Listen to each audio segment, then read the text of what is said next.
really come to something when, having spent a lifetime myself fighting against NATO and American wars, it's the Americans that are trying to stop the war, and Piers Morgan, Boris Johnson and Keir Starmer who are trying to keep it going. I don't want to keep it going. I don't want to keep it going.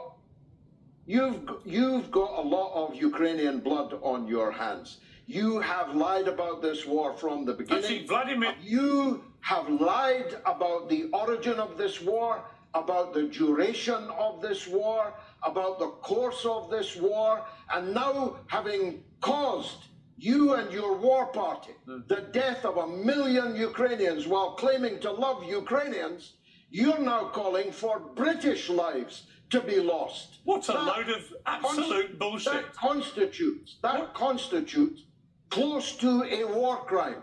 You're going to regret it when very soon Zelensky is sitting in a beachfront villa somewhere counting his ill-gotten gains, and all the secrets of the rampant corruption between the Democrats and the Zelensky regime begin to tumble out of the cupboard. This war did not begin 3 years ago. You very well know that it began in 2014.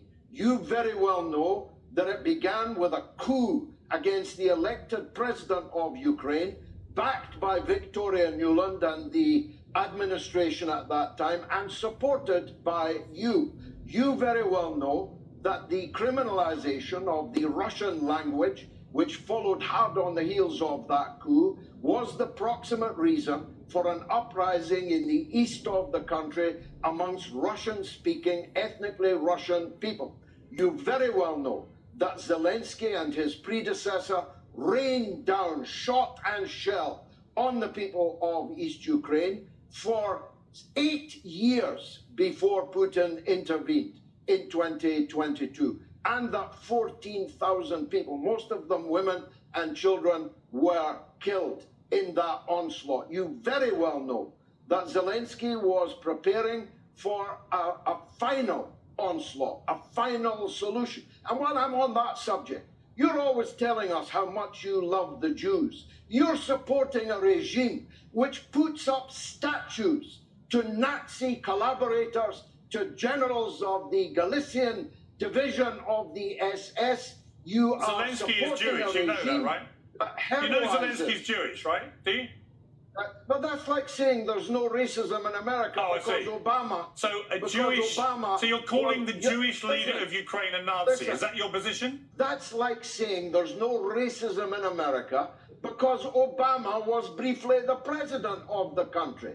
The entire western part of Ukraine played a decisive role in the mass murder of Jews and Poles and others in the Second World War. And now they are heroizing the heroes of the SS. Why doesn't Donald Trump agree with you? Because he's wrong.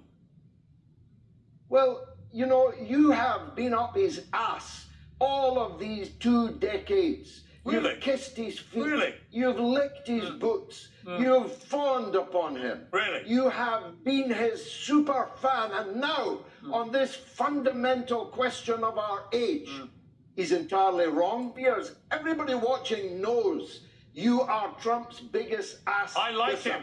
Everybody watching. I like Donald Trump. I know you like him. I like don't him. like him. And on many things, I like him. And on many things, fundamental question. Let me finish. The biggest question in politics in the world today, he's got it completely wrong. No, it's middle. Ukraine was the most corrupt country. What, more corrupt than Russia? More corrupt than Russia? It was designated by the economists, what about Putin? by the FT, what about Putin? by everyone who knows about these things. I'll tell you what, your mate, Donald Trump, is going to open every book, every drawer, every filing cabinet, and you're going to be embarrassed.